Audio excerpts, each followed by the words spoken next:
Hello everybody, welcome back to the builds video, and I hope you like the extra content I got going on with a new Guild Wars video every single day of the week, but we're going to keep Sundays and Thursdays strictly to the builds, because I know that's what a lot of you want to see on here, so we're going to stick to that as much as we can. So today we're going to go over a different kind of build. I don't think I've ever featured hammer builds on this channel before, and today we're actually going to go over a warrior hammer build. Now, my friend Jim, who I've been playing a lot in these playthroughs, has been using a lot of a hammer. And I want to challenge my own self to make my own kind of hammer build for me that would work for me. And we're going to feature a different kind of skill, and that's going to be the shove skill with renewing smash. Let's dive in.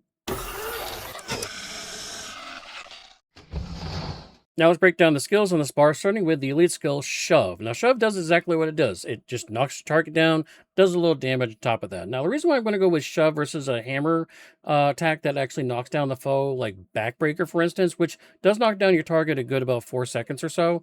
It takes a while to get it up there, because you know me, I don't like to wait around with adrenaline skills to get to where I want to get to as a warrior, especially in PvE. PvP, you can head around a little bit, and when your team is ready to do a spike, then you have energy ready to do the adrenaline ready to do that spike. But with PvE rather, you don't really have that time to wait around. So I like being able to knock down the target immediately as pawns start in the fight, and it's 5 energy, 3/4 of a second attack, so it's a little bit faster than usual, and recharges in 10 seconds, so that's not bad. Next up, we got Crushing Blow. Now, while that target is down, another energy-based skill. It gives it a deep wound, plus does a little bit of damage. Now, deep wound lowers the target's health by 20%. So no matter how much HP is on their bar, you're doing 20% of their health immediately on top of that.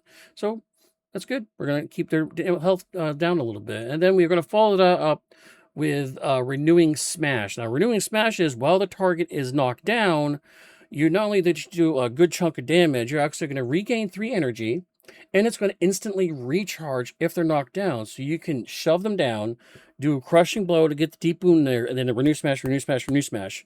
You can actually hit Renew Smash 3 times if you have an increased attack speed buff on yourself, and you can do a pretty good chunk of damage, and we'll see in a little bit when I show off this build. And how it works is the target's not going to feel very happy about themselves, let me tell you what. We're going to cap off with a couple more hammer skills, starting with Auspicious Blow. Now, this is an adrenaline skill that gives you energy back. So since it costs 5 adrenaline to use, and we've already attacked 5 times with the kind of 5 Crushing Blow and Renewing Smashes, we're going to have about 5 adrenaline off that. We can hit this top energy bar off with 7 energy back on the bar again, so we can go back to the Renew Smash a little bit later. Last but not least, for the hammer portion, or at least their attack portion of the bar, we're going to go with Counter Blow. This has only 4 adrenaline base, and if the target's trying to attack, you knock them down. So after they get up and they try to attack, you can Counter Blow them back down on the ground, and you can right back in the Renewing Smash again. So you're going to go Shove, Crushing Blow for the deep wound, Renew Smash, Renew Smash, Renew Smash, and if they get back up, we can hit Counter Blow, and then you go Renew Smash, Renew Smash, Renew Smash again. So that's pretty much how the build works on that area. So let's cap off the rest of the build, see what happens. Next up, like I said, we need that to increase attack speed buff, so we're going to go with Frenzy. Now, I know Frenzy kind of scares people, because you do take double the damage on yourself, which is why we're going to pair this with Dash to cancel that stance out and be able to move really quickly to get right back on our target again and stick to them. The reason why these two work so well together is because Dash only lasts 3 seconds, and Frenzy has a 4-second recharge. So you can be Frenzied to hit after your target. If you're going to get targeted, you're going to switch over to Dash, and then get off of that stance, be able to stick on your target, and as soon as you're not being targeted anymore, you can go back into Frenzy and keep hitting that really hard again. But you can option to go Sprint instead if you want to go with a hard res from Ritualist or Monk with Resurrection Chant or Flesh on My Flesh like that. You can do the option here. I'm featuring the Assassin version of this just because I like the Dash to 6 a little more, and Sprint takes 15 seconds to recharge versus Dash, which is about half that time. So I want to kind of feature Dash a little bit more because you get in and out Frenzy a little bit faster.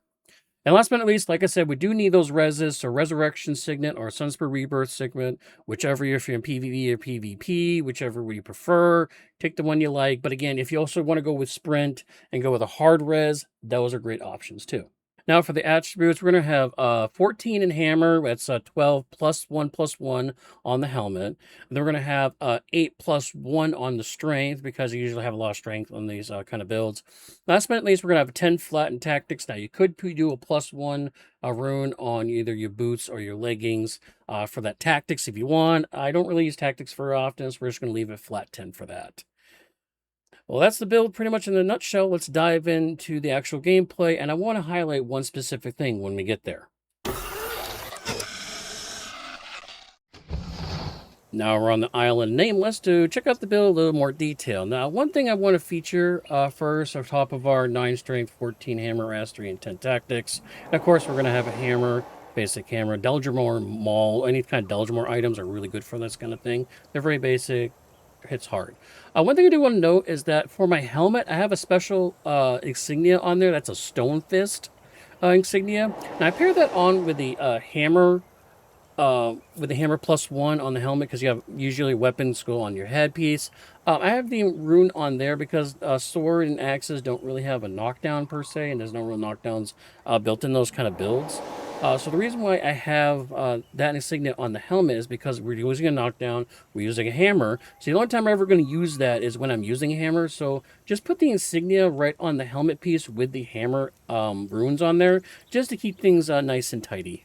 And also cheaper because helmets and gloves are usually the cheapest pieces of armor to make, which is why you want to have your chest, leggings, and boots pretty much the same across all builds. And you only want to swap out helmets and gloves because, again, those are the cheapest things to replicate at the merchants like that in game to make your armors. So a little cost saving effectiveness there. All right, so we're going to target first this 30 armor right here. Now again, we're going to walk up and shove it. As soon as we shove it, we're going to hit our frenzy, go into the frenzy stance and crushing blow at the same time to get those going. And as soon as we get the crushing blow popped up, we're going to hit renew smash, renew smash, renew smash. We're going to smash that as fast as possible. We're going to be able to get about 3 hits in at once, and then we can go switch into auspicious blow, and if they try to attack us, we would counter blow them back down, and we could go back into renewing smashes again.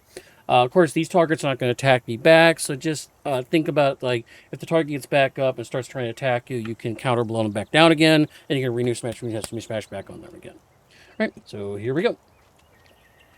So we're going to walk up and shove them down, and we're going to hit that immediately, and then renew smash, renew smash, renew smash in, and that's down. That's 3 hits right down. Actually, didn't mean to hit that 4th one.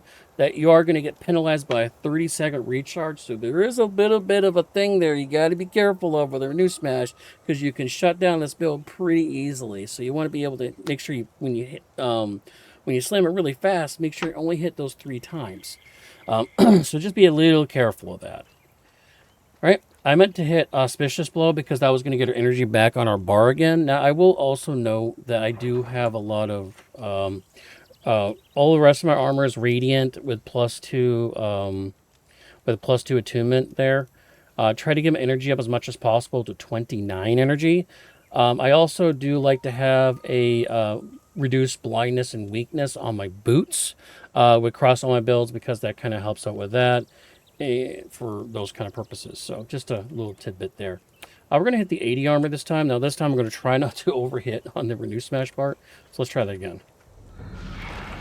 There's that. 1, 2, 3, and then we're going to one hit the renew smash again. If we would think we would counter hit them if they're going to start attacking us because they got back up. That would have knocked them back down. You could have gone back to renewing smash again, and thanks to that auspicious blow, our energy bar went back up to a little over half again.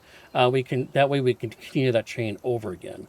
I would recommend maybe getting a hammer with a +1 energy, -1 energy on the pip there, just to try to get the energy up a little bit faster because you actually hit faster than, especially in frenzy, then you would regain energy. So if you're having a little problem with energy management, you can always switch over to a second hammer to try to keep the energy management up a little bit. You're going to lose a little bit of damage by doing that, but it will get you energy back up. Or you can also go with a spear spear or another offhand weapon that kind of does that same kind of thing.